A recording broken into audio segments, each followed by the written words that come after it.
我哋嚟玩個新遊戲啊，蘇丹嘅遊戲。尊敬嘅玩家，為了避免黑魔法嘅危害，我哋混淆咗不同文化嘅符號同藝術啊，應該係啲政治正確嘅黑魔法。運用假名同埋隱喻，將故事封印喺遠離現實世界嘅時間線，希望得到你嘅理解。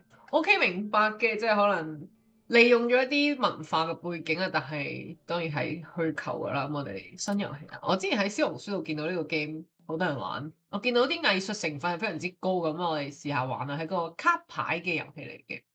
好耐之前喺個遙遠嘅國度裏面有個強大嘅蘇丹，這位蘇丹喺8年前踩住自己父親嘅屍體登上皇位，繼承了這個巨大的王國。OK，他的統治手腕既殘忍又狡猾。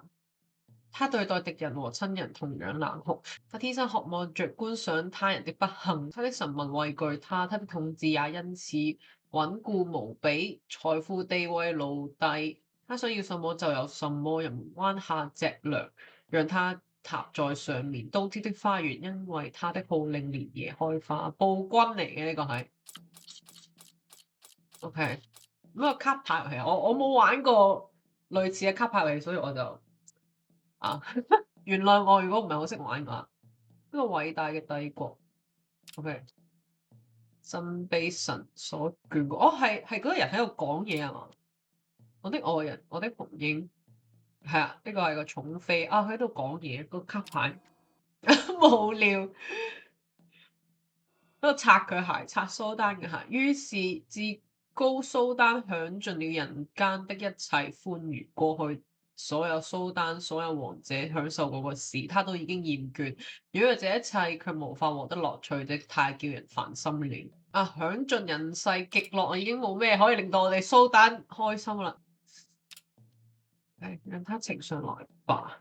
陌生人咧自稱係遙遠國度嚟嘅術士，佢帶嚟咗一款其他大陸王者最熱衷嘅遊戲。這遊戲本質就是更刺激、更有趣嘅方法，重新體驗你擁有嘅一切權力啊！佢話我呢度有一隻裝咗好多卡牌嘅盒啊，每一張卡都對應一裝只有蘇丹先可以有資格享受嘅消遣啊！咁呈上嚟啦。OK，呢個 artwork 的確係非常之唔錯，好靚畫得。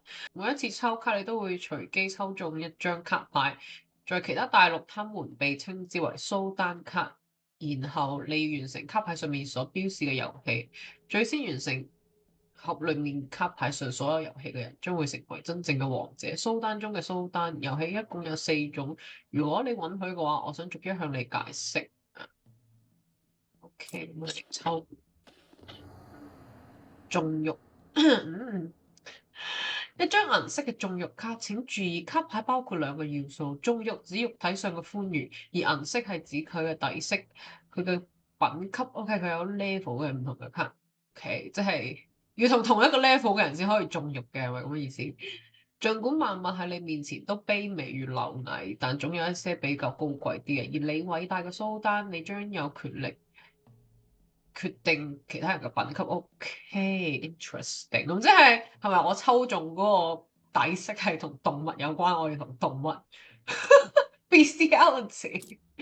OK，我隨時樂意向你講解蘇丹嘅遊戲。咁當然啦，因為你係至高無上無比睿智如太陽般閃耀至高蘇丹，就算我咩都唔講，你一定都好快可以掌握呢個遊戲嘅。同佢傾下，因為我都唔識玩呢個 game。我可以回答你一啲問題，但係百聞不如一見。呢個遊戲你玩一次就會愛上佢。OK，講下具體嘅規則。蘇丹嘅遊戲係屬於一個王者嘅遊戲，君主們會比賽，邊個能夠快消耗抽中嘅蘇丹卡，而我係大家嘅見證人。OK，我知道啦。咁我哋試下咯。我哋試下唔聽規則就直接開始，有啲咩後果？蘇丹抽中咗銀色嘅縱欲啊，亦即係話佢同一個銀色品級嘅人交歡，又或者係鞭打、蹂躪、折磨對方，只要能讓他感覺到肉體嘅歡愉，就算完成了呢個卡牌嘅需求。OK，我需要親自與一個金色或者銀色品級嘅人縱欲，先可以截斷呢張卡。係呢個係官員喺度對我指指點點。啊！你咁中意指點我，我同你啊，因為記事官係同寵妃係同一個，都係銀色底牌嘅。你咁多嘢講，我就屌你先。我都話咪住，點去用啊？呢張卡唔係好識用。OK，又 click。OK，放蘇打入去啊！你咁多嘢講，中玉卡就你啦。呢件事我需要記錄落嚟，咁多嘢講。蘇丹只是出那張銀色的卡牌，直到這個時候，群臣還以為這是一個玩笑，每個人面上都掛住小心翼翼的笑容，避免破壞蘇丹嘅雅興，成為真正嘅受害者。而蘇丹玩味地看着每一個人，他是偉大的蘇丹，世間萬物都可以一笑置之，唯有遊戲，他必須認真。OK，咁我哋呢個記事官咁多廢話，蘇丹正在享受他的歡愉。你個記事官咁多廢話，第一日屌咗你先。OK，next day，係個史官即刻寫落個簿度，笑死。蘇丹挑選女書記官作為縱慾對象，書記官先把這件事記錄在他的筆記上，才冷靜地請求蘇丹讓他回家告訴家人，潔淨身體再進宮侍奉。當晚人們發現書記吊死在自己嘅書房裏邊，而他的子女已經帶着筆。抵死啊你！你咁多廢話嚇！喺我蘇丹面前阿支阿佐，你啲咩史官真係好乞人憎。OK，第一個死嘅就係你。蘇丹不置可否，只係讓衛兵將書記官嘅屍體帶入後宮。帶入後宮？你係咪想連屍體都唔放過啊嘛？第二天，雷術士宣布蘇丹完成了這張縱慾卡。OK，a win is a win。OK，a win is a win。OK，唔好我去撕咗佢。點解史官咁多廢話？第一個死嘅啫。OK，第一張牌令蘇丹非常之，但係蘇丹都未搏到嘢嘅喎，即係佢係咪咪住佢係翻咗屋企然後自殺嘛？因為佢唔想同蘇丹搞。OK，明白嘅。但係蘇丹咩着數都冇攞到，好似。這真是一個適合他的遊戲，於是他準備抽第二張。OK，我哋嚟抽第二張卡。第二張係咩卡咧？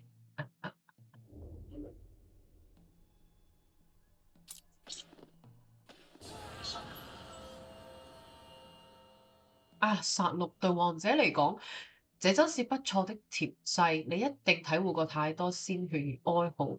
這場遊戲的妙處就在於你不知接下來自己會享受咩嘅遊戲，而讓每一個遊戲都變得更加有趣。至高無上嘅蘇丹陛下，你要點完成這張卡呢？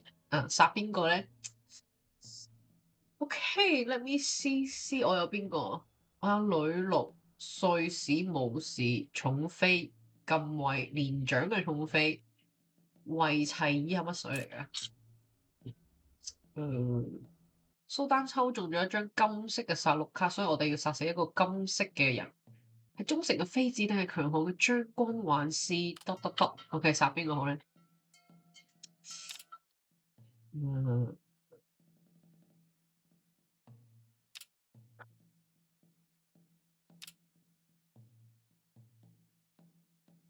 點解武士想王妃死啊？吓，你同佢兩個有路啊？你兩個咩關係啊？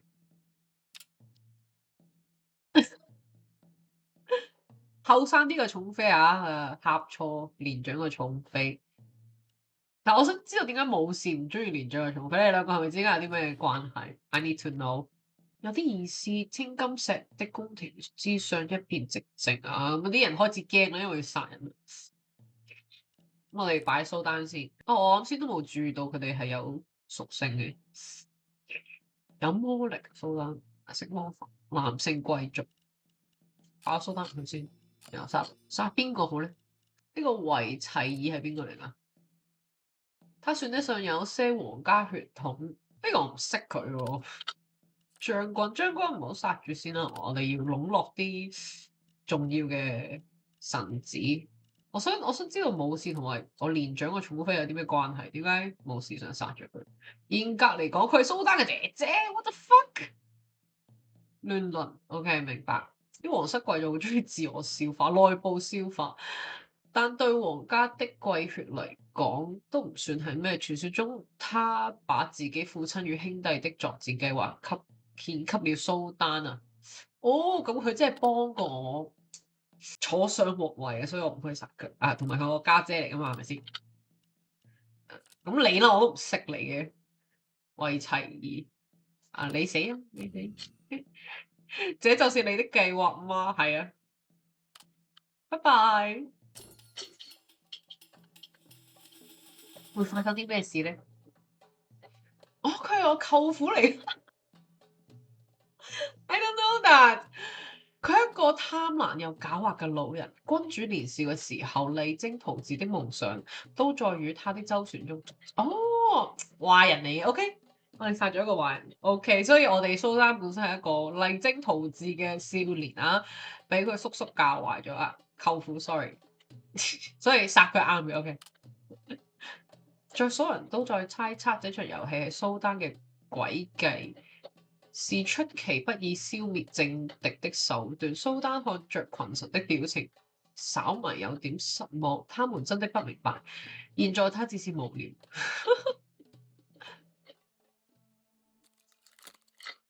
即係啲群臣以為蘇丹係用呢個 game 去殺咗啲政敵，但係其實蘇丹心裏面覺得係，其實覺得好玩嘅，即係都係暴君嚟嘅。被血污整污糟嘅地毯與帷幔連夜替換啊！今日蘇丹再次上朝，容光煥發啊！殺咗人開心，特別係一啲老屎忽啊，死咗最開心。新卡車迷，呢張卡要求我揮霍一份財富。OK， 咁我只可以俾女羅啫喎。一張石質嘅車迷卡，代表花一份對蘇丹嚟講十分微小嘅財富。這個遊戲不光只是對你們沒有好處的事啊！蘇丹大笑，睇下我不是也要上你們掂東西嗎？啊！群臣喺度陪笑，好似牛底，佢驚啊！OK，咁我哋咁啊年長嘅寵妃有個家姐，其實又 OK 幾好嘅。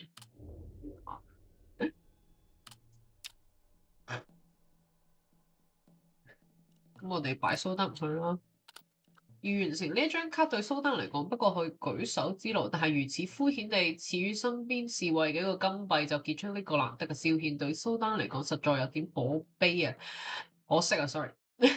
於是大家千方百計揾咗一名乞衣，佢唔可以太污糟，以至於令蘇丹不悅，也不能太乾淨，讓蘇丹覺得呢個唔係真嘅。現在將由蘇丹親自上設呢門乞丐，對蘇丹嚟講即是指頭鳳裏一點點，但對乞丐嚟講則是命運的分叉口。咦，我唔可以俾女奴咩？佢都係呢個識底嘅。可以俾佢喎，可以俾呢兩個人。OK， 車迷金幣，點解要俾乞衣啊？唔識佢，可以俾女奴啊？可唔可以愛上我？No no no no no。OK，可唔可以咁擺啊？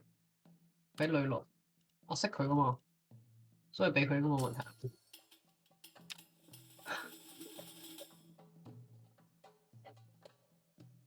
乞衣接受蘇丹嘅禮物，但並沒有接過奴隸脖頸上的鎖鏈。他請求蘇丹的允許，喂，我想勾引女奴喎，你死乞衣啊，偷我女奴，what the fuck？蘇丹覺得好有趣，而且群臣為咗迎合佢，當場贈送了許多件。shit！ 我將女奴當禮物送咗俾佢，what the fuck？ 我以為擺埋一齊係等於我送禮物俾兩個人咯，shit！ OK，anyway，咁啲群臣又喺度想巴結我啊，扮晒嘢送啲禮物俾呢對新人啊。據說他們後來利用妻子宮廷見聞，帶住這筆財富投靠一名寬厚的貴婦人為他經營店鋪，過上嚟富庶的生活。OK 啊，都算一個好嘅結局啦。OK，應該係應該係算一個好嘅結局嘛。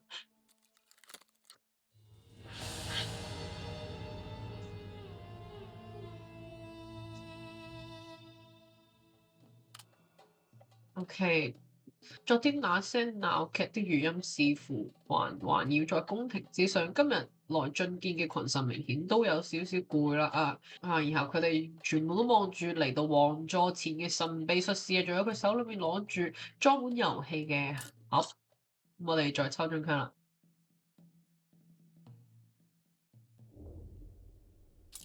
今日我哋會得到啲咩卡咧？去征服啊！這是偉大王者最擅長嘅遊戲。你征服咗幾多城邦同埋國家？咁你打算點用呢張牌咧？我可以征服邊個？呢個裏面冇一啲地方，即係人點去征服一個人啊？佢哋已經係我嘅臣子咯。蘇丹抽中咗一張青銅嘅征服卡，意味住強取他人之物。好似搶嗰啲嘢。青銅對應嘅品級大概係一座城鎮。蘇丹卸下了自己的皇家寶劍，打算賞賜俾願意征服這個地方的臣子，即係派臣子去出去征服人哋係嘛？咁嘅意思，我估。係啦，咁強大嘅武器，拿起我啲寶劍，我啲愛親係我拿下這個地方。咁要征服嘅話，係咪應該俾武士？OK，你去征服咯。咁我俾咗佢。戰鬥9，然後戰術都俾埋佢啦。可以俾佢，唔得喎，唔得喎。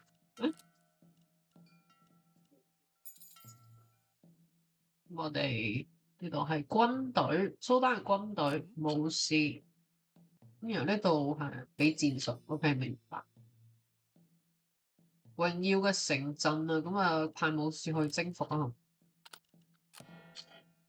這是一座臨近蘇丹國度的富庶城邦，他們長期與東方帝國通商，販賣珍玩香料。他們從蘇丹嘅手裏面賺咗太多錢啦，而家支付代價嘅時候，搶人呢啲嘢啊！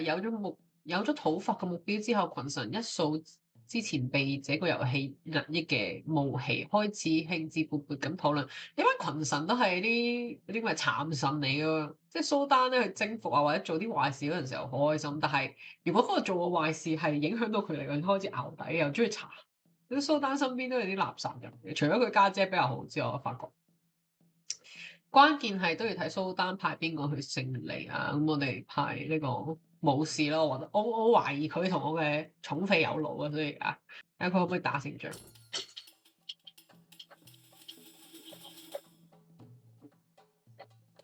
榮譽歸於蘇丹，我哋贏咗。都係抌色仔嚟喎，佢都係15。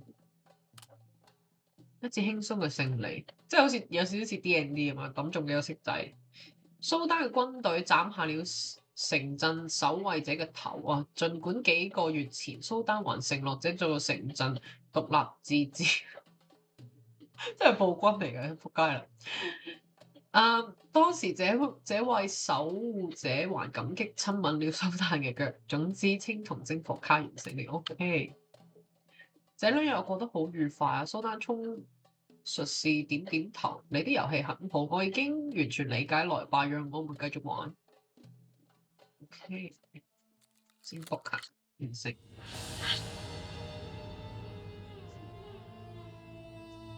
即係我覺得，如果派武士去嘅話，佢就會殺咗嗰個城邦嘅啲統治者。如果派嗰個帥士去嘅話，我覺得都係會收重稅嗰啲嚟，因為蘇丹係暴君嚟咯。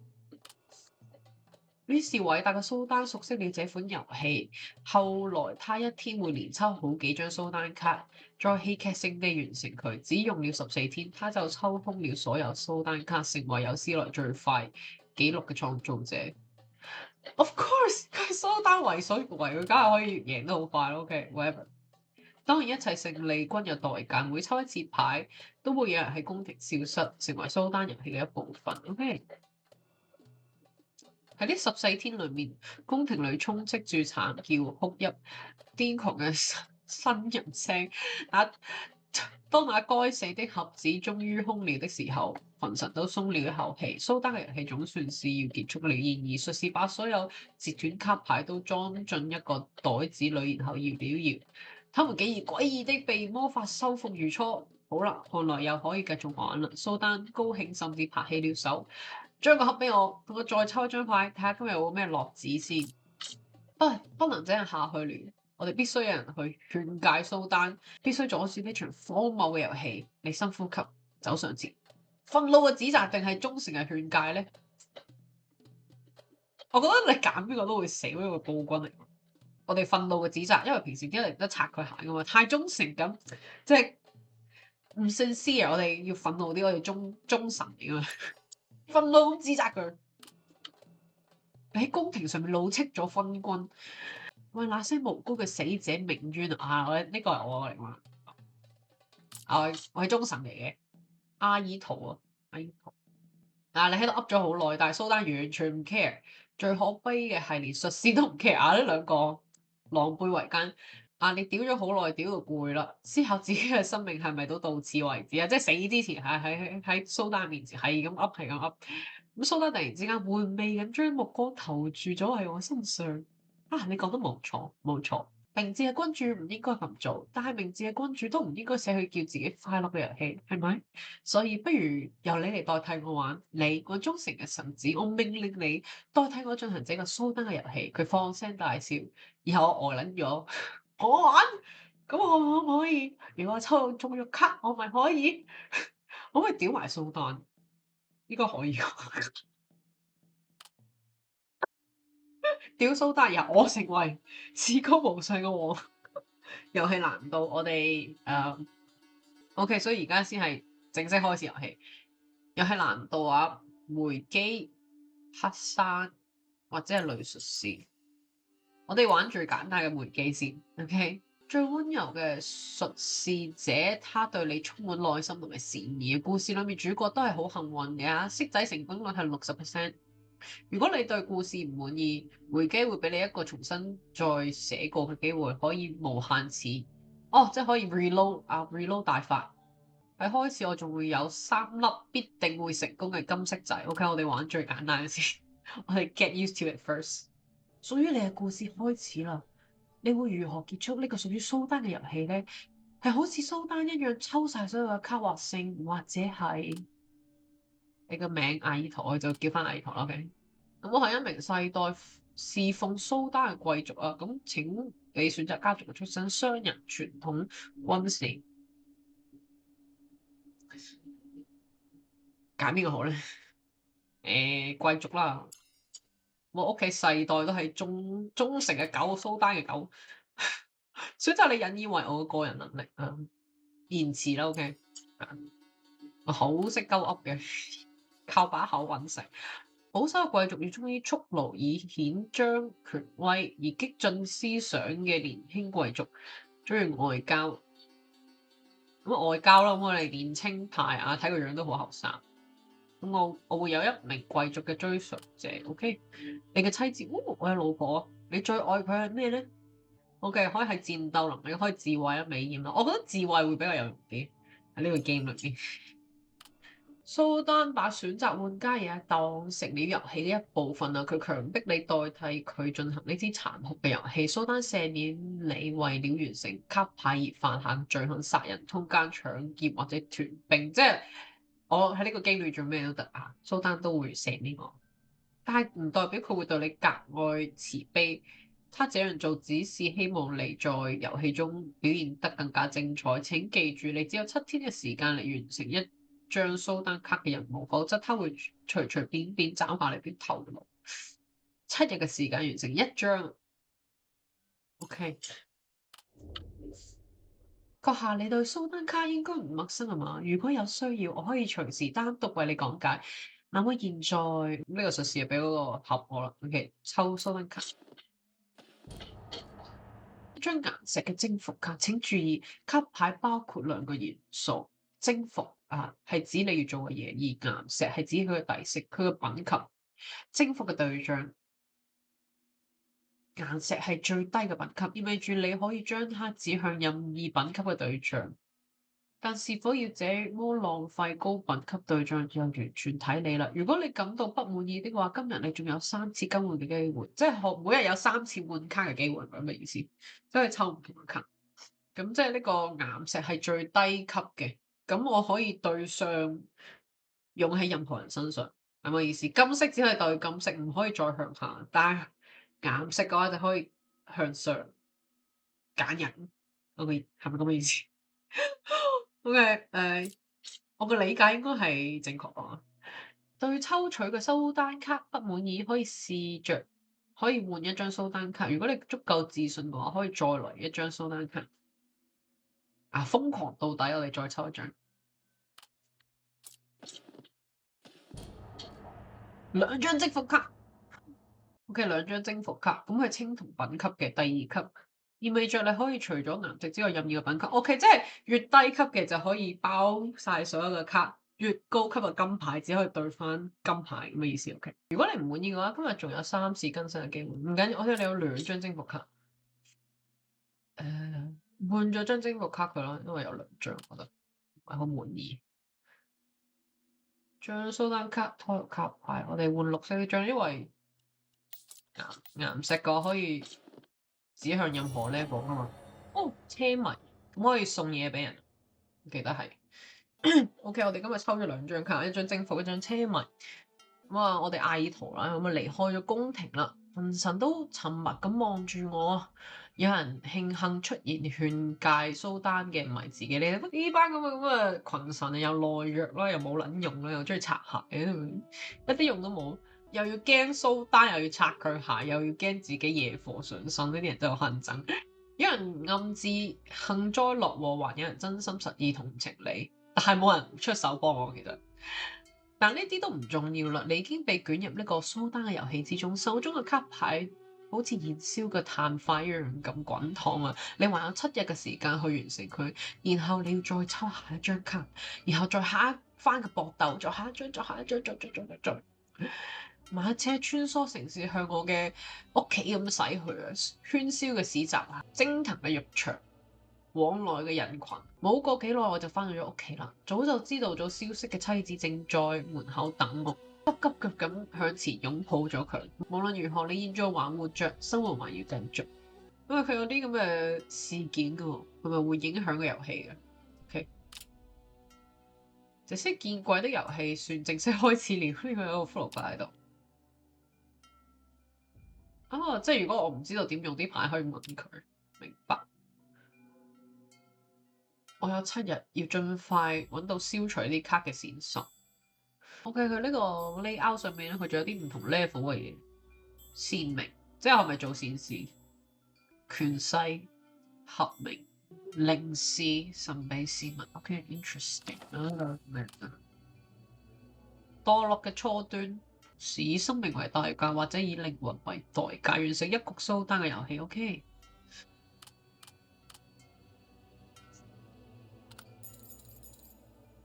Okay，即係佢地圖上面有啲咁嘅地方可以去，可以去呢啲地方。治理家業，人們仍願意來到你嘅屋檐下，分享語言、揾樂或機會。咩嚟嘅？呢個我屋企啊，Go back 先。書店經營，浴場嚟的消息。呢個浴場有啲咩消息啊？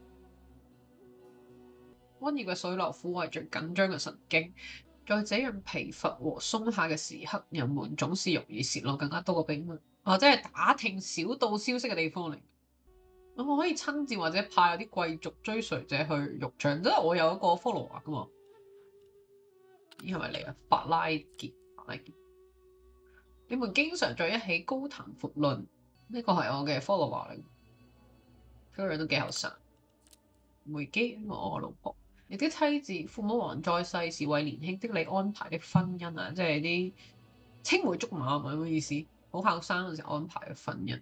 她是一個有智慧、值得尊敬嘅女人，可能冇好多激情，但係你們的婚姻穩固而安寧。即使你被捲入你這場致命的遊戲後，她也沒有露出一點哪怕害怕，但係偶爾你還可以聽到她的嘆息，即係糟糠之妻嚟嘅，即係啊。舐咗嘢都唔走嘅。OK， 幾好。書店咧，除掉者不是城裏最大的書店，但絕對最有品味、最古老。只要你願意，一定可以從裏面揾到啲好書。唔使錢嘅話，可以行書店，但係買唔到書。使一少少錢可以隨機得到一本。我大部分書籍都可以增加角色嘅屬性。OK，幾唔錯，幾唔錯。呢個係邊個嚟㗎？阿薩爾咁樣。他的先祖曾經係另一個國王嘅傳使者，傳說他能記住自己看過的每一本書。其實啲書店老闆嚟㗎，你講係書店老闆。咁呢個咧，捉賊人，他是指屬於蘇丹的捉賊人，即係 security 嚟嘅，書店嘅 security，負責與貴族相關嘅犯罪。作為一個真正有正義之心嘅聰明人，他侍奉蘇丹極為艱苦。係蘇丹身邊有良心嘅人。但我哋而家冇錢啊嘛，我哋冇金錢，我哋而家冇錢，所以買唔到書。權力嘅遊戲呢個呢，我覺得呢個係個宮殿，請經常出現在宮廷裏。錯過的朋友只是損失了一些利益，但錯過的人你就不知道他們要跟蘇丹說什麼了。OK，我仲要上朝嘅，係咪咁嘅意思？可以根據宮廷中嘅支持和反對數量決定是否要派人上朝。反對或支持都來自隨機上朝嘅臣子或妃子，盡量與人搞好關係吧。讒言積累到3個就會產生蘇丹殘酷任務。訪問宮廷可以得到一啲情報。當蘇丹厭倦後，朝會暫時停止，獲得休息嘅時間。OK，我大概係 get到個意思，即係我哋每一日可以上朝啦，去書局啦，或者去沖涼啊嘛，或者治理家業啊嘛，然後順便收集一啲情報，然後最後就可以用咗2張卡。OK，我哋有7日嘅時間，我哋最後嗰2日先決定。我哋收集咗情報先，我哋去浴池嗰度收集情報。我嘅呢個追隨者可以去收集情報。我如果去浴場，我要俾錢，我冇錢，算數。咁我上咗朝先，上朝返工係咪會有錢㗎？上朝啊，OK，呢度有個伊曼同埋沙基啊，伊曼呢個嚟，呢個伊曼啊，生得幾唔錯，正教嘅祭司啊，咁啊神父嚟，原來沙基咧，沙基係蘇丹嘅寵妃。光芒嘅寵愛令人們一夜之間忘記了沙基低賤嘅出身，高傲地盛氣凌人地毫無顧慮地享受住一切討好和追捧。呢個係佢老婆嚟嘅。咁我未上朝，咁我上咗朝先啦，返工。OK，咁我就喺朝堂上面啦。家業嘅話，可唔可以派我老婆嘅？招待客人的菜肴都準備好啦。OK，咁我哋派老婆去管家咁啦。OK。法拉傑嘅話，因為冇錢去沖涼，所以書店咧都要使錢，所以就咁先啦。第一日我去上朝，我老婆咧就返去管理家業啊。我上朝裏面發生咗咩事咧？貴咗好似使者無賴一樣喺度嗌交啊！上朝嗰陣時候就好似癲狗啊咁喺主人面前搶嘢食啊！咁呢個蘇丹希望見到嘅宮廷鬥爭。讓蘇丹覺得疲倦。蘇丹話想見到人流血啊！他人過去只是有一啲好處，你可以即時獲得一啲有用嘅情報。預兆白新卡，走在蘇丹的宮廷裏，彷彿撞破蛛絲一般穿過群臣的目光。在這場遊戲中，越嚟越多東西糾纏住了你。咩意思 ？I don't know. I don't get it. 預兆。多咗張卡，咁我老婆屋企做咩呢 ？OK， 我老婆屋企可以賺錢喎，3點成功就獲得最高嘅收益。OK， 零星嘅金幣碰撞，正如人們意興闌珊碰杯聲。你花了越嚟越多時間凝視與摩挲蘇丹嘅卡牌，每當此時家中就彷彿空無一人。你穿過走廊，在書房尋覓。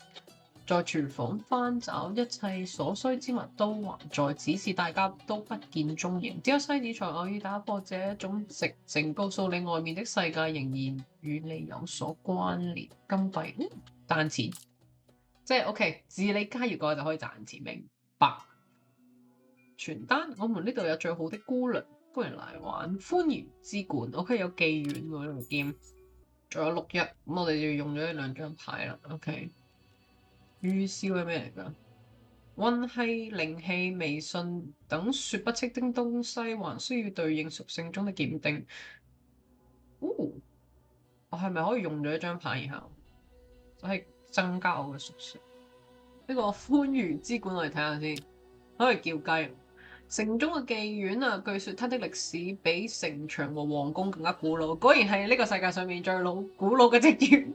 但無論如何，在呢度消耗蘇丹卡係一個好好嘅地方。畢竟無論他們多麼的美麗，受到稱讚愛慕，都只是花金錢就可以為所欲為嘅玩物而已。哇！呢個我啲女權論最唔聽得呢啲嘢啦。OK， 但可以喺度車民，我可以使錢喺度使錢，送啲妓女啲錢。My sisters， 至少要8個金幣。即使係妓女殺死他們，都會引發人們的不滿啊！小心在妓女身上花太多精力同埋金錢，會令妻子傷心。Oh no！我阿姨台一個好男人嚟嘅，我唔會去叫雞嘅。OK， 我只係裏面收集情報嘅啫，可以去叫法拉傑去叫雞啊！派我嘅 follower 去叫雞，公費叫雞。每次出現嘅妓女都係隨機嘅。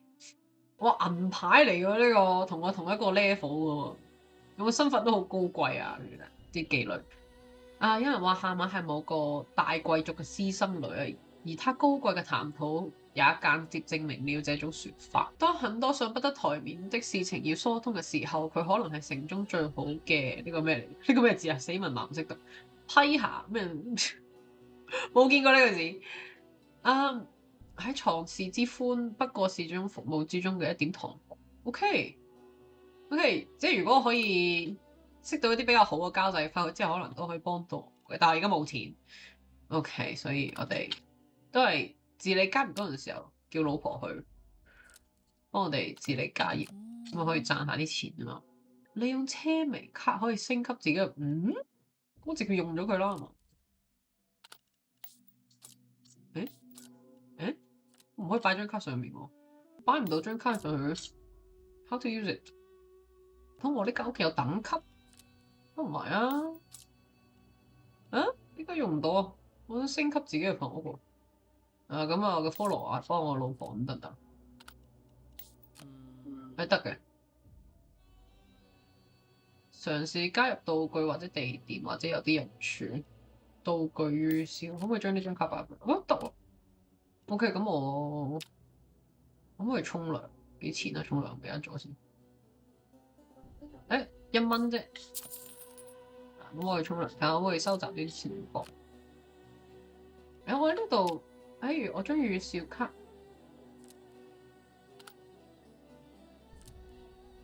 Shit， 時間進行中。OK，never mind。我諗住將預兆卡喺嗰個沖涼嗰度用，唔得。咁我用1蚊雞去浴房我打聽下啲咩消息先。係咁樣啦。第2日，我喺浴池嗰度收到啲咩風咧？你都唔知點解成日都會聽到啲咁嘅事情。或許係因為人們不介意你走在他們的身邊。戰術，我哋得咗一張新嘅卡。在大家的聊天中，你意外得知一個需要關注嘅事情。人們的目光刺在你裸露嘅皮膚上，你浸喺溫水裏面都可以感覺到，彷彿漁夫投出的標槍和繩索。會有一種感覺，越嚟越多嘅事情被你牽引拉動，彷彿鯨魚在拉動追逐獵物的遠航船。好 interesting。因為我冇去宮廷度賞潮，所以我哋唔知道蘇丹講啲咩啊？乜死奸臣咧？啲蘇丹耳仔嗰度揞下揞下，講我壞話，話我不敬啊！呢咁樣仆街。哪怕有再多一個人為你說話，那些雜草都難以扎根，但是很可惜今日沒有。呢啲咁嘅群臣一個幫我講嘢嘅都冇，呢班死仆街咁嘅殘言卡。OK， 宮廷鬥爭令蘇丹稍顯疲倦。遠離權力漩渦嘅中心，往往更加容易被漩渦帶入深淵。冇返工嘅下場，射波去沖涼。咁我老婆嗰邊發生啲咩咧？ OK 夠嘅，你唔夠咩？夠啊8點。OK 又賺到錢啦。金幣碰撞嘅聲音令你微笑，即使又開始擔心這樣嘅日子可以維持幾耐。咁我老婆同埋個 follower 咪湊到啲客咧，非常之開心啊！咪賺到2蚊、1蚊、5蚊，可以叫雞啦！有人告狀自己嘅鄰居話對方跌爛咗自己隨身攜帶嘅聖石，那是他家族供奉之神嘅棲所，而鄰居憤怒指責佢咁呃錢詐騙啊！顯而易見啊，嗰粒只係一個隨處可見嘅破石。等我睇下呢粒石仔先，有冇咁特別？年輕人將呢塊碎石呈獻俾你。年輕人嘅鄰居講得冇錯，這似乎只係一個平平無奇嘅石頭。要說有什麼特別，大概是它碎裂之處可以看見石碎裏似乎有某種奇怪嘅紅色紋路。然而僅僅是這樣看了一眼，當晚你就夢見一個無形之物飢餓地扭曲地向你索要更加多嘅血，更加多嘅血。事件血的渴求出現嘅咁嗰粒石仔真係聖物嚟嘅。OK，咁地圖有啲新嘅嘢出現啦。血的渴求，一個無形之物在你的夢中出現。OK，你可以滿足其對血的渴求，也可以借助你的信仰將之驅逐。我冇信仰噶。shit， 祭品可以獻祭我個老婆出去，what the fuck，梗唔得啦，發夢嚟。咁妓院有啲咩新嘅靚女啊？呢個係邊位嚟嘅？朱娜，受歡迎嘅妓女。朱娜是美麗的，但是不夠高貴，這影響了她的身價。但係對好多人嚟講，啱啱合適。其他妓女會認為她浪費了自己天賦，但冇人知道她到底想要什麼。咁我而家有6蚊雞都唔夠去叫雞嘅，所以呢個係個咩嚟？雜殺兇獅有山獅，一個被驅逐嘅獅子喺枯水期揾唔到獵物，鋌而走險，靠近了人類的城市。一開始遭殃嘅係牧民嘅牲畜，後來牧羊人也被他咬斷了脖子。野獸一旦品嚐過脆弱嘅人類嘅滋味之後，就一發可收拾，阻止佢，否則有一日你都會成為佢口中嘅獵物。OK， 征服卡噶嘛，我可以揾人征服佢啊！得個係可以擺征服卡。咁戰術擺入去啦，我親自征戰我親自去解決佢。咁繼續啦，我老婆老婆屋企，我治理家務係唔可以喺屋企使錢嘅。咦？點解呢個買唔到車文卡，但係嗰個可以？係咪因為我屋企唔夠 level？ 屋企唔夠 level 買車文卡呢件事。我老婆治理家業啦。OK， 權力嘅遊戲。我可唔可以叫我嘅 follower 係翻工？我個 follower 係翻工啊！法拉傑個打探啲消息。你可以向偉大嘅王獻上你嘅一切，以換取他未必如你所願嘅恩寵。你可以向他祈求一切，只是你未必付得起代價。係咪可以俾錢佢？可以俾錢佢啊！梗係唔會俾佢，黐線。6蚊，佢一撳就6蚊，全部俾晒佢，梗係唔得啦！我要叫雞噶嘛。你幫我 follow 翻工啦。我哋而家睇下我可唔可以英勇咁殺咗個山獅佢先。咁我可以用住張卡。劫屍需要的不是逞一時的義氣，你最好已經做好充分嘅準備，陷阱也好，誘餌也好，有更強力嘅兵器也好，你需要一切可以給你增加微小勝算嘅東西，然後祈禱有一個好嘅運氣。OK， 藍色仔，終於都係冇忍耐住羊嘅誘惑一腳踏入咗個陷阱裏面。佢嘅腳掌同埋腹部被尖利嘅木刺砸傷，無法被鮮血滲透變成鮮紅。佢高聲嘶吼，所以要逃走，但係俾你嘅長矛一次次逼咗翻去。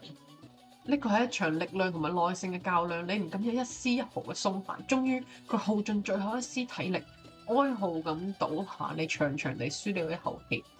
確認佢真係死咗之後咧，就將佢嘅屍首拖咗出陷阱。征服咗一頭獅子，係戰士無上榮耀嘅象徵。你拎住獸王血流不止嘅頭顱，疲憊地穿過長街嘅時候，所有人都記住你。我而家係英雄，鮮明加一。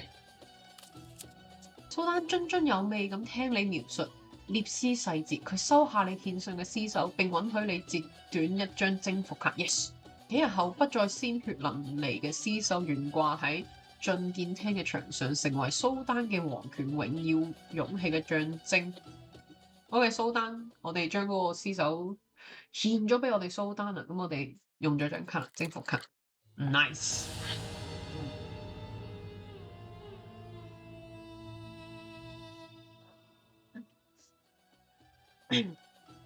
當你截斷呢張蘇丹卡嘅時候，宮廷裏面難得一片嘅沉默。你班嗰個奸臣驚你，就連你嘅政敵都沒有跳出嚟講啲咩，讓你有少少不習慣。呢班咁嘅死擦鞋仔，真係拜高踩低。喺你嘅預想中，佢應該跳出嚟指責你，話你沒有按住征服卡嘅標準去踏平一個綠洲、一個城市、一個國家，但係你做唔到，你又冇養士兵。當你胡思亂想嗰陣時候，內費勒突然上前了一步，乜水嚟㗎你？佢身邊嘅貴族紛紛低下頭，隱去彼此眼中那副他又開始了的感慨。內費勒又一次跪喺蘇丹嘅面前，背脊挺起，聲音清晰而堅定：你唔應該等呢場荒唐嘅遊戲再繼續落去啦，陛下，請你收回你賜予阿爾圖嘅權柄，否則我有理由懷疑佢會直接消滅更加多自己嘅敵人。佢瞄咗眼，補充話：而你將再也聽不到不同的聲音。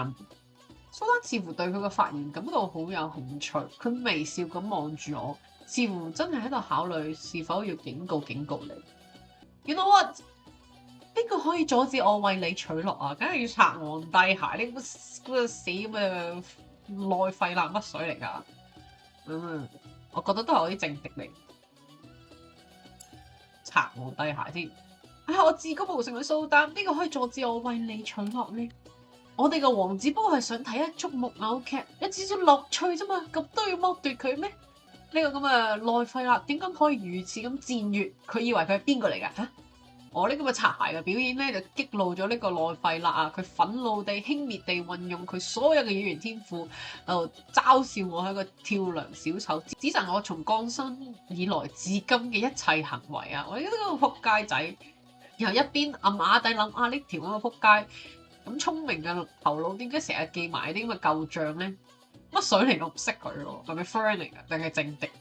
這就是蘇丹宮廷上最常見嘅畫面，貴族們總是為了金錢、為了權力、為了地位爭得面紅耳赤，而蘇丹哈哈笑着縱容你們的爭鬥，甚至鼓勵你們互相撕咬。離開宮廷時，內費勒攔住了你，如此警告道：唔好以為事情就咁過去啦嚇！佢眼神鋒利，但眼底藏住一抹烏青，在蒼白的皮膚上格外明顯。看來佢最近都睡得唔係咁好。你習以為常咁聳了聳肩，沒有回他答話。即係呢個係邊個嚟㗎？我啲 friend 定係 I don't know。齋聽描述應該都係啲忠臣嚟㗎嘛？我估 I don't know。即係都會勸諫蘇丹嘅。因為我冇去上次，我啲人又喺度讀我背脊啦，啲讒言又出現咗。OK，咁我睇下我哋老婆今日為我賺咗幾多錢先。OK， 唔錯，都有啲收入嘅，5蚊，笑一笑啦，親愛的。我哋老婆都好識照顧呢個我哋嘅事業啊，有5蚊雞賺咗。開市消息：商業街盛大開市，貨品種類繁多，物優價廉，購買裝備為未來嘅挑戰做好準備啦！事件做好準備。OK， 可以買嘢，雙人裝備。咁我哋仲有4日，得翻1張牌，應該都可以用唔到嘅。咁我哋有預兆牌，可以得到情報，金幣11蚊，可以叫雞或者去買嘢。書店，智利家園嗰度咩？做好準備，讓自己或者追隨者穿上裝備吧。將帶有裝備嘅標籤卡放喺角色牌上面進行裝備。Okay。我哋而家冇裝備咯，可以買啲裝備上嘅黃金嘅國杯咩嚟㗎？呢隻杯從裏到外都流露住驕傲同埋榮耀，它是蘇丹父親賜予戰爭中表現出眾勇士嘅獎勵。它怎麼會流落到呢度嘅飾品？黃金號角啊，可以增加戰鬥嘅。OK， 奇巧的雙頭龍。What the fuck？ 哦，double side dildo。意義明確的人句啊！用在正確的場合可以增加情趣，但係如果用喺錯誤嘅場合拿出來，或者係一場災難。我哋上朝嗰陣時就帶埋佢啊！我嘅戰鬥加一咯，呢個去攞個招度去劈人哋。但係點解會隱藏會有3點呢個？哦，隱藏喺你身體裏面。I get it。OK， 呢個係咩啊？刀叉斗篷啊！OK， 夜晚可以着，完全融入夜色裏面。匿藏兩，點解匿藏得2點？乜雙頭龍匿藏有3點？呢個雙頭得2個頭，匿藏點解會有3點？仲有一個窿喺入邊。滿月彎刀呢個圓月彎刀啊！滿月彎刀，在月亮角度與這柄刀的弧度完全一樣的那幾天內，他最能殺人。咩個匿藏2點，戰鬥1點。呢個咩後石鎖？我想要個雙頭龍啊！You know what？ 我哋買雙頭龍，我而家有錢，幾錢啊？10蚊咁貴？The fuck？ 冇錢買，算啦，我哋買個彎刀。咪住，我睇下我哋戰鬥係幾多先。哇！你戰鬥有3點，智慧1點，體魄1點，支持1點。我哋可能需要啲智慧。我哋書局買書咧，係因為我哋戰鬥同埋其他嘢都 OK 嘅嗰個 level， 不如去買書好。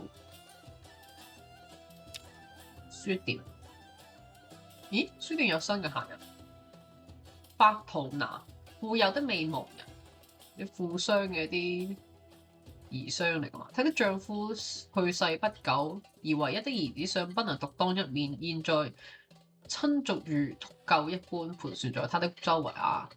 我今日去上朝咯，我哋派呢個我哋嘅手下去書局度睇下有冇咩買啲咩書啊，去買下啲書。咁我派咗手下去買書啦，咁啊我咧就係翻工，咁啊因為我讒言啊，你哋話我唔尊敬蘇丹啊嘛，有2點，所以翻下工先。咁啊，蘇丹身邊有個阿木爾，呢個邊個嚟㗎？老法官，他負責平民之間嘅訴訟，有好多人尊敬佢，而更加多人畏懼佢。啊，係啊，早朝係咪可以向呢啲人打聽消息啊？即係每個人都會有唔同嘅法官。因為呢個車迷卡可以用喺邊度咧？其實問下骷髏骨先。咦，跟住我哋推出先。可以問下呢個骷髏骨㗎。或許趁機將房子裝修一番，可以滿足車迷卡嘅需求。係咯，我之前都係諗住自理交易嗰陣時候擺張卡上去唔得噶，擺唔到張卡上去。全面整修哦 ，OK。你對自己嘅居所有全面整修，需要花少少時間。裝修自己屋企可以提高自理及收益。係咯，可唔可以將車迷擺喺度？OK，可以嘅 ，nice。又擺少少錢。擺蚊雞，OK 咯。啊，咁我可以裝修咯，用埋張卡 ，nice，very nice。咁然後我哋早朝翻工，咁然後咧，我老婆自理家業 ，perfect。咁我可以用咗張卡啦。我甚至唔需要等到最後嗰2日就可以用咗我2張卡。咁我上朝嗰陣時候講啲咩咧？你正在執行蘇丹給予你啲神聖任務，難道不是這樣嗎？你理應在的公平中獲得支持。內幕，咁睇下老婆今日賺咗幾多錢啊？3蚊 OK 啦。咁睇下書局買到啲咩書咯？買書比讀書容易多了。你手中嘅書引起對方嘅興趣。9皮。品味與智慧、道德與能力都沒有什麼關係，但大多數人依靠品味選擇朋友。法圖拉，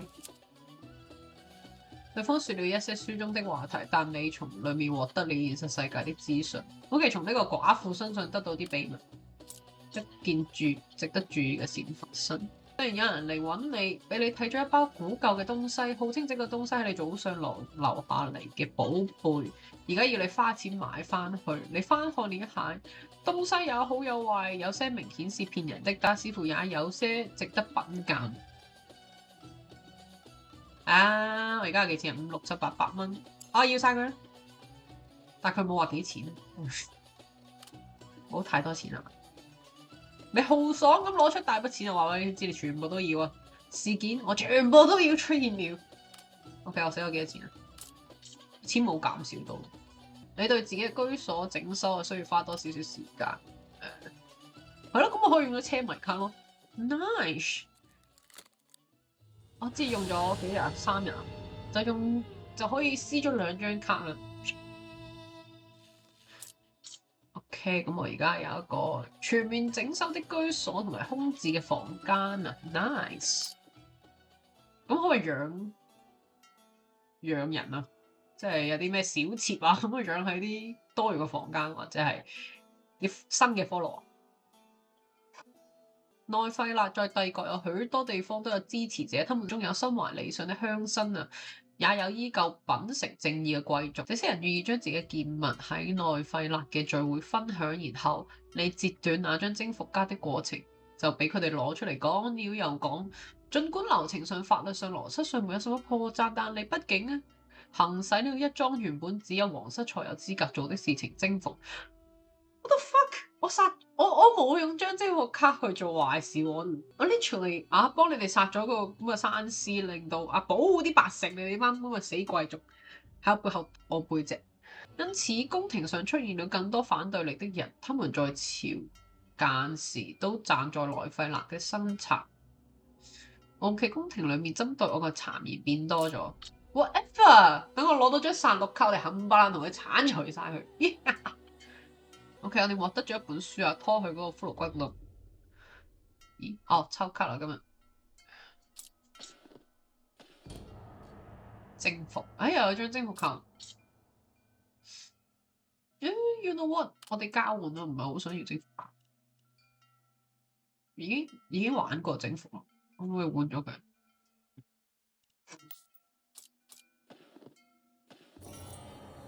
車迷，又係車迷卡。再俾張我咯。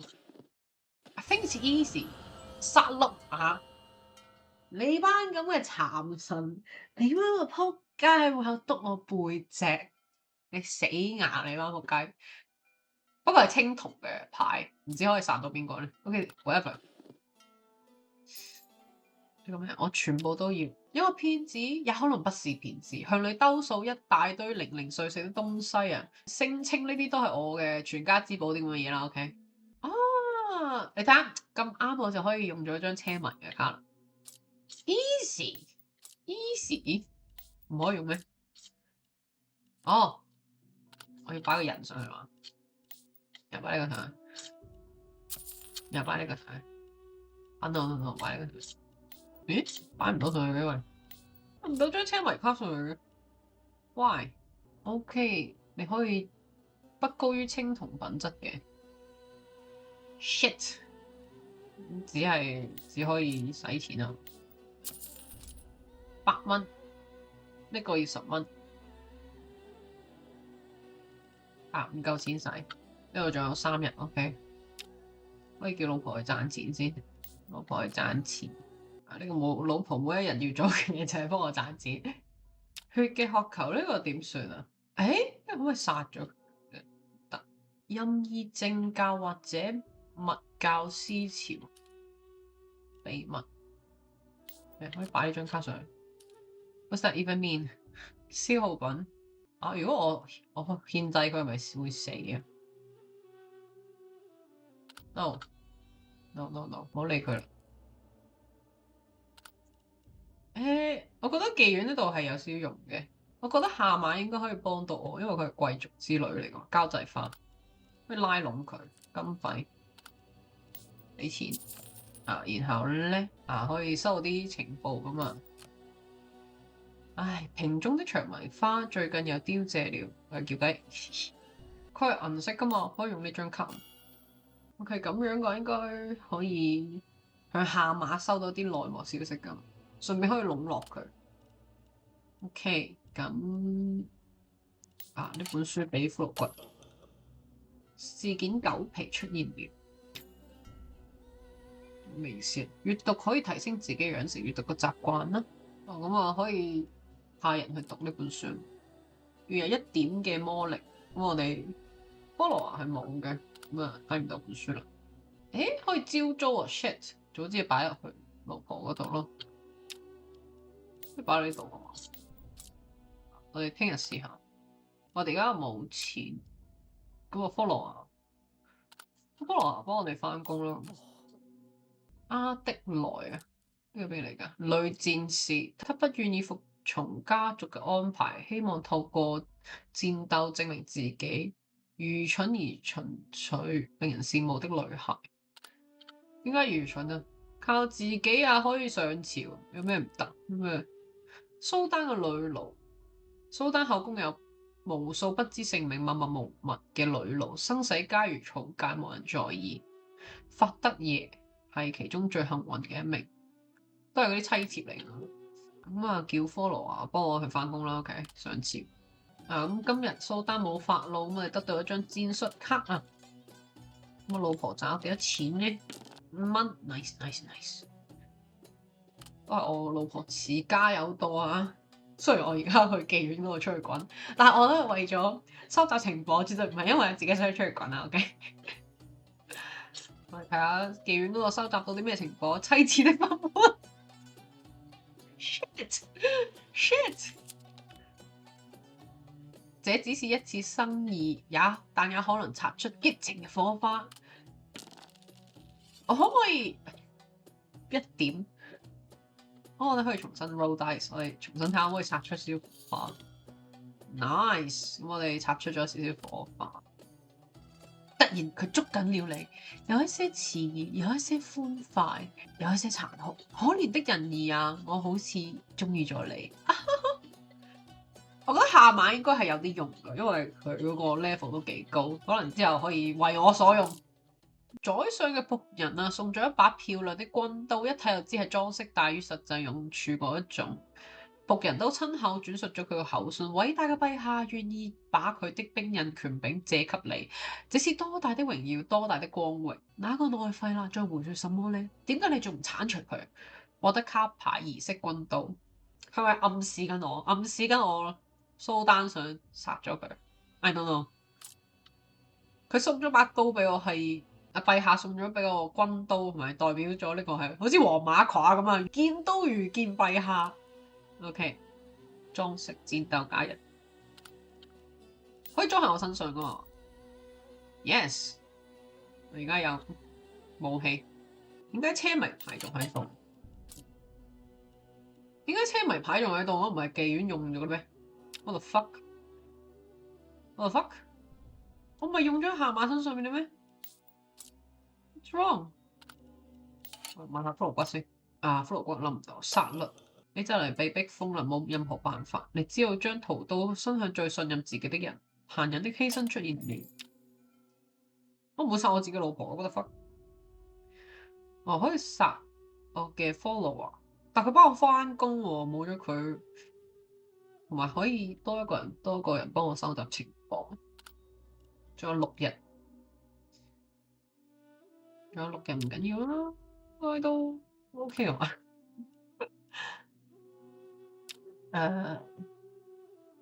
拉巴哈覬覦財產之人，他作為法圖南王夫的兄長，對那筆豐厚嘅財產隨言不疑。咦？法圖拿係咪嗰個書店嘅寡婦 ？Wait a minute， 書店喺邊度 ？shit， 唔喺度。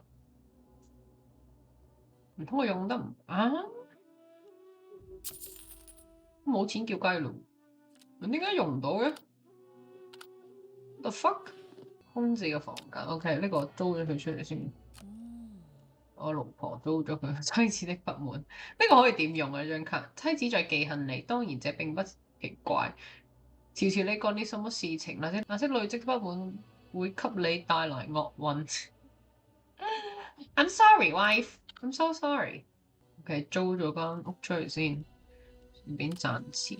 咩個咩？皇家圖書館儲存大量嘅檔案及記錄，每人在意他們的價值前，你可以用盡力發掘，成功次數越多，獲取越大，失敗並不會帶來負面。OK， 聰明嘅，我唔係聰明嘅，智慧一。Never mind, not a smart person。我嘅追隨者可唔可以發掘到啲咩嘢啊？圖書館咁然後我去翻工。妻子的不滿，呢張卡係攞嚟做咩㗎？因為用喺邊度？I don't get it。係咁先啦。睇下天啊，有啲咩事情發生可以用咗嗰兩張卡，讒言加深咗，權勢減5啊！shit。OK， 翻工嗰度咧就蘇丹唔開心啊，權勢減，機遇得到一張新嘅牌。OK，whatever。老婆賺到幾多錢？5蚊都係唔錯嘢。你嘗試將空屋出租，咁冇幾耐就有人揾上門啦。Nice。試一張品級並不高嘅殺戮卡，其實冇必要及住自己有。呢個城市或許有一啲地方可以等自己冇負擔去殺人，但係有少少風險。事件榮譽殺戮出現。皇家圖書館咁睇下 follow 冇收集到啲咩情報。當你有一次深夜時摩挲冰冷嘅卡牌，梅基執燈輕輕走在你嘅身邊，替你游着腫脹嘅額角。早啲瞓啦，親愛嘅。佢攞起你嘅手，親吻咗一下，自然咁將你手中嘅卡牌放喺一邊，溫柔地講：或許我哋明天可以去揾祭司們問下。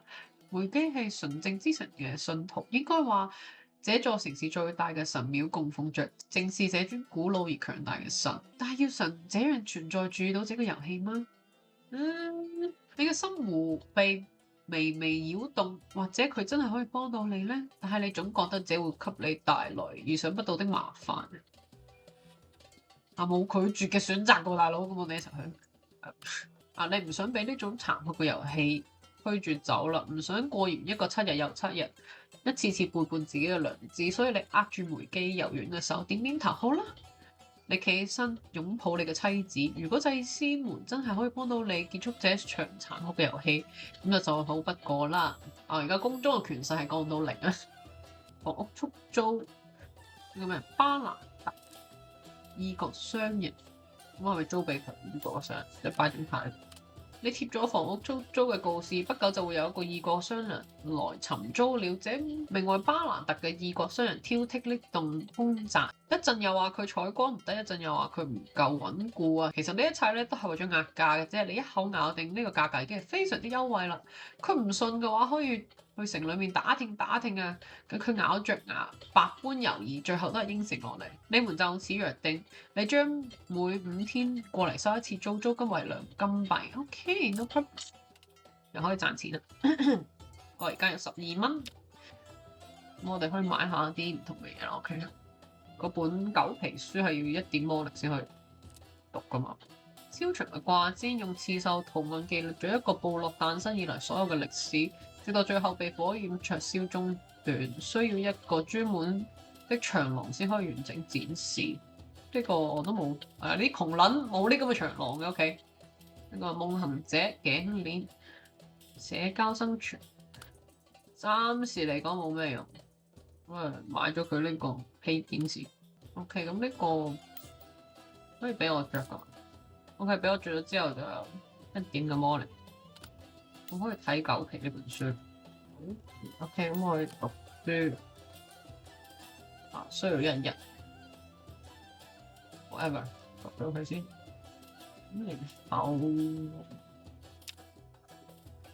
蘇丹嘅內心，你唔知係蘇丹真係對你不滿咧，還只是想惡意咁戲弄你。你皺着眉頭，陰影籠罩了他的雙眼，但你的皮膚仍然能感覺到針一樣嘅東西在上面移動。人們都說你像蘇丹一樣縱慾，他的語氣變得輕快了。他殺人的時候語氣都會變得輕快。這個遊戲可少讓你撈着好處啊，或者你應該回報下你嘅主人。蘇丹用佢嘅戒指敲打着王座嘅扶手。這個決定已經無法撤回。放心，這不是選妃，沒有那麼正式，只是一次縱慾而已。你肯定懂的吧 ？What the fuck？ The fuck？ 蘇丹想同我？蘇丹想阿爾圖 ？What the fuck？ 為蘇丹獻上一個美麗嘅女性提供得仲係 OK，not me。Fuck。每回合會扣除一張蘇丹嘅內心。我冇女奴喎，可以叫我嘅唔係。我好想叫法拉傑去滿足下蘇丹，唔得。我邊度執個女奴俾佢啊？我 the fuck。可唔可以買朱拿翻嚟？受歡迎妓女唔得㗎。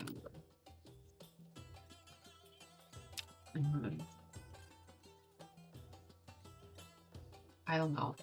我需要個豆腐，我覺得會有用。5個金幣。咁啊，浴室嗰度幫我打探下消息唔得。咁啊，幫我睇下法拉傑可唔可以打探到啲消息啦。OK，咁就過咗一日啦。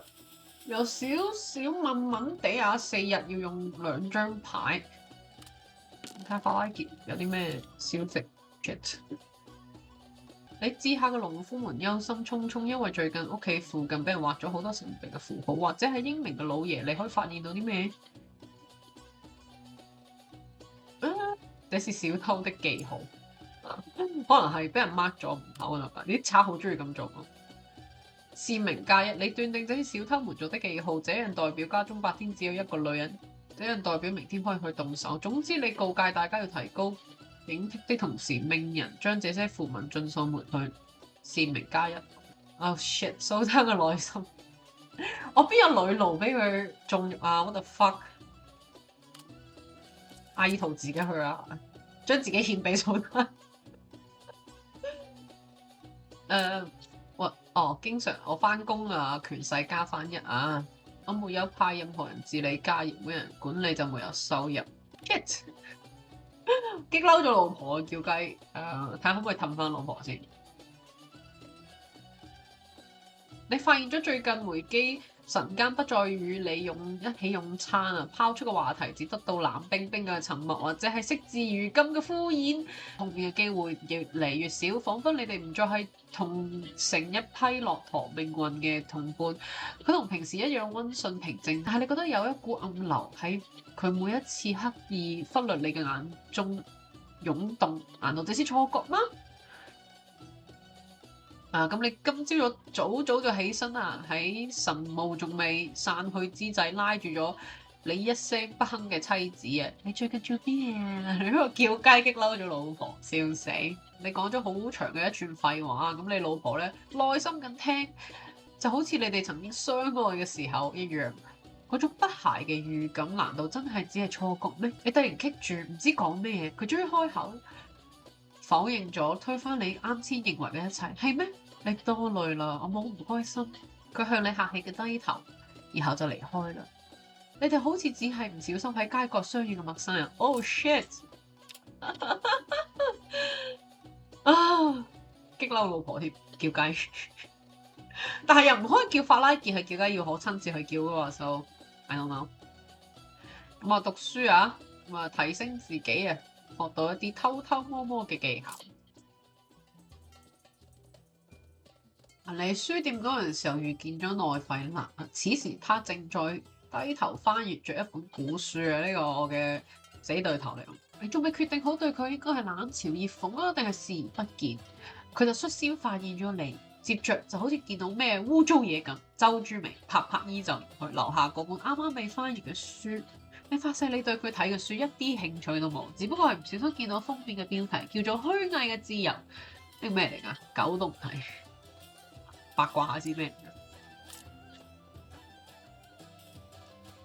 夾在書中的字條啊！呢個標題引起咗你嘅興趣，你隨意咁翻看了幾頁，發現不過係一本隨處可以見到嘅政治預言集。哇！呢啲文字獄嘅嘢，你死啊你俾我發現咗啲咩？描述咗暴君在統治下人們為了活着做出的種種醜態，盡是陳腔濫調嘅觀點，冇咩值得關注嘅地方。但係等等，你突然之間發現書裏面竟然夾咗一張字條，你靜雞雞咁塞落個袋度，然後準備翻屋企再慢慢睇。活得卡牌夾在書中的字條，哇！呢個咁嘅死對頭，你想推翻蘇丹嗰啲咩？轉眼又到咗敬拜純正之神嘅日子啊！這次拜訪祭司們最適合嘅時機啊！OK，咁我哋去教會嗰個毒蛇山谷，可唔可以用殺戮卡 ？No，I can't。算啦，唔可以用卡，講唔用。有少少悶悶地啊！僕人話俾你知，你嘅妻子梅基要拜訪一個朋友，要過幾日先翻嚟。呢個儀式會佔用你嘅妻子，讓你沒有辦法用它做其他的事情。被一個儀式佔用之後，會導致其他類似嘅事情，也沒法自動給付本角色。OK，拜訪親友咁啊，你去幫我自家啦。咁 OK。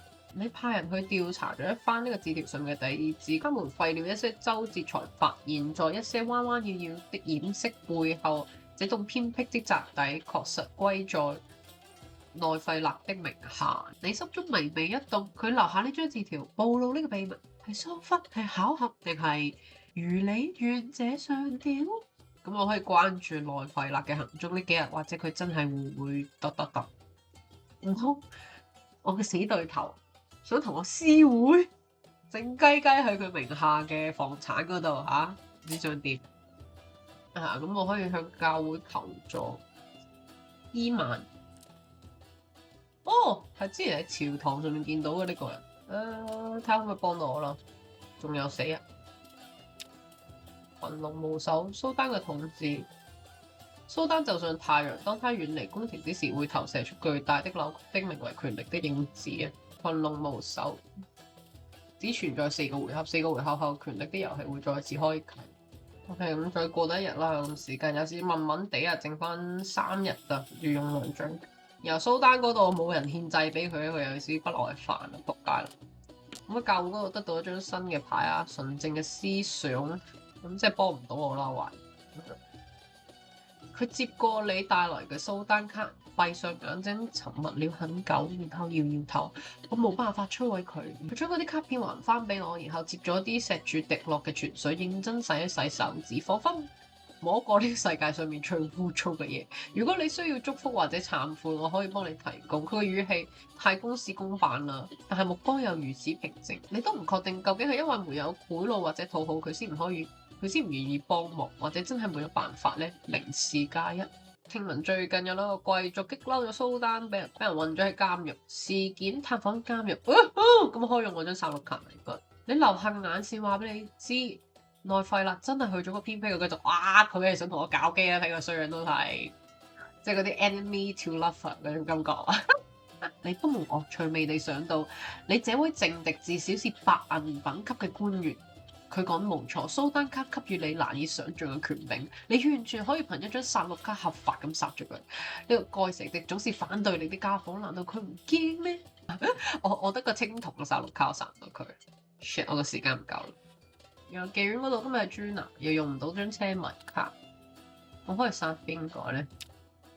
蘇丹嘅戲咯，我可唔可以親自去？我嚟滿足你，蘇丹唔得。咁既然我都冇咩可以做嘅，咁去見下我哋嘅政敵啦嚇。巴拉傑可以去獄場嗰度睇下有冇啲咩新嘅情報啊，幫我去洞察一下，希望幫到我聽日可以殺到一個人或者送一個人啲禮物咁啦。那個夢境纏繞你整整7日，夢中嘅神或者惡魔時時催促着你，逼迫着你，血色時時纏繞喺你嘅眼前，而你強忍着無動於衷。終於嗰個聲音漸漸變弱，你贏咗呢場戰爭，儘管你都付出咗高昂嘅代價。瘋狂啊！嗰粒石仔啊 ，whatever，I don't care。咁我睇下我哋嘅 follow 啊，我哋嘅追隨者，我揾到啲咩新嘅線索 ？OK。有張新嘅秘密卡，蘇丹嘅內心越嚟越少啦。我邊有人俾佢搞啊，大佬，我都唔識任何咁嘅奴隸俾佢博嘢。OK， OK，咁密會有啲咩嘢咧？先見到你嚟啊，內費勒似乎並不意外，只係淡淡地朝你點了點頭。他把你引入屋中啊，等了一陣，先開口講：呢場係一場災難。然後佢斟咗杯薄荷葉嘅清茶。所有人都會被拖入恐懼同埋猜忌嘅漩渦，活得生不如死。尤其係你阿爾圖，你為咗活下去，做盡違心之事，你會殺戮親朋，失去財富，你會踐踏遠方嘅土地，辜負結髮嘅妻子。但係遊戲結束後，你會得到啲咩？一個宰相嘅頭銜。你我都知道，蘇丹不需要賢能嘅大臣。佢將茶杯遞喺你面前，逼進一步，壓低聲線：你想唔想提前結束呢場遊戲？你有辦法？你不自主咁問。只要解決災難源頭。你係話蘇丹等等，你要弒君？面對呢種脫口而出嘅露骨措辭，內費勒卻平靜而坦誠咁望住你，緩緩點了點頭。這不容易，但係是唯一讓這片土地擺脫蘇丹統治嘅辦法。你啞然沉默了好一會，才問道：你打算點做？唔係我，係我們，甚至可以講係你。只有你有希望做成這件事，用蘇丹嫁接俾你嘅權力。內費勒講：我們需要一支軍隊，需要有人為我們打開城。蘇丹還有一支強大嘅魔法戒指，我們必須找到機會盜走它，這樣才有一絲希望。佢向你詳細咁講述弒君嘅計劃，眼神認真而篤定，彷彿已經喺腦裏面諗過千百萬回。呢個內費勒諗住殺咗蘇丹。你忽然諗起多年前你喺宮廷第一次見到內費勒嘅時候，佢仲係一個憤世嫉俗冒失鬼，痛逼無數次，但係仍不知收斂。慢慢地，內費勒家門庭日益漸落，再冇人願意與他來往。你總是喺宴席間聽到同僚們埋怨他、嘲笑他。後來大家都唔知講咩啦，冇人可以改變到蘇丹同佢嘅統治。如果失去咗這個反對嘅聲音，恐怕朝廷裏面只會剩下相同地可怕地避而不談嘅沉默。你唔知道佢係咩時候對蘇丹徹底失望，係咩時候開始醞釀呢個幾乎冇可能嘅計劃。但係你可以睇明白，此刻佢望向你嘅眼神裏面匿藏嘅竟然係希望。希望，但係你點解要話俾我知呢啲嘢啊？你唔驚我去蘇丹揭發你咩？你有呢個機會，但係你冇利用我去截斷嗰啲卡，唔係咩？內費勒坦然地笑了笑，不過喺度賭你仲沒有順從呢個遊戲。於是你們又深入討論了相關嘅細節。月亮爬上樹梢的時候，內費勒向你道別，懷着某種歉意：我好抱歉，為咗唔讓蘇丹察覺，我唔可以明面上幫你做嘢。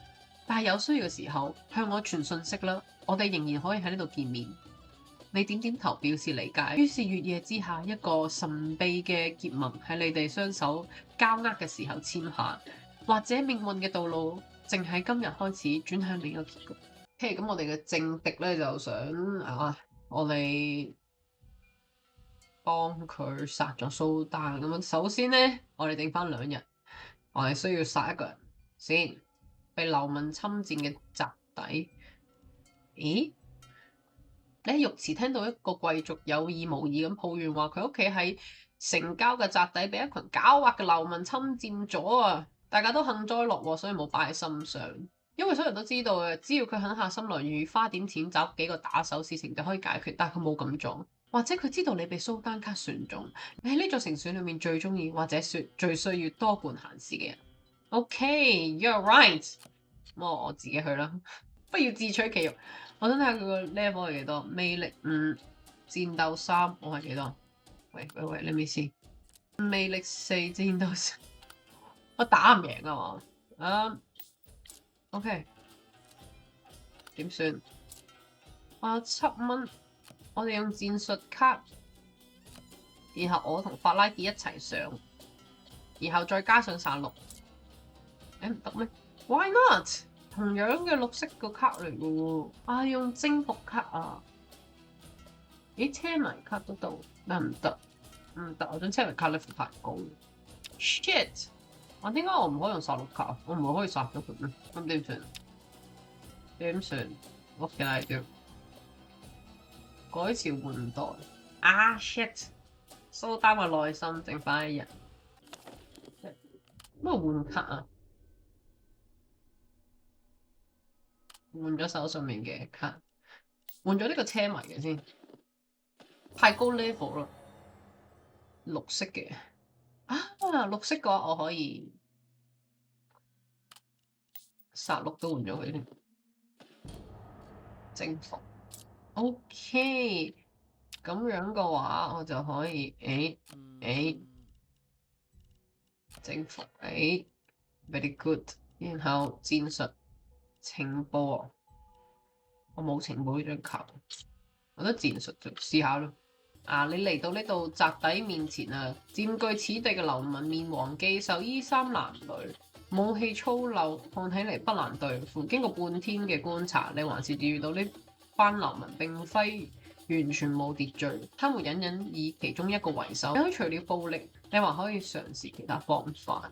你成功說服咗佢哋啊！利用三寸不爛之舌啊，一面恐嚇佢哋侵佔貴族宅邸會面臨淒慘下場，一面承諾佢哋主動離開會有種種好處。冇見過世面嘅基民啊，俾你嘅話打動，猶豫竊竊私語，喺佢哋放鬆警惕嘅瞬間，搶先一步擒拿住首領，流民群龍無首，四散而逃。Nice， 嗰名貴族得到消息非常之高興。可以撕爛征服卡。Nice， 最後一日。我哋嘗試下可唔可以用咗最後一張卡先。咁我哋得到一個空置嘅宅地，仲可以租屋添。Nice， 嗰名貴族得到消息非常之高興啊，不斷咁感激我。呢個時候佢先恍然大悟，拍腦門，給了一啲錢作為報酬。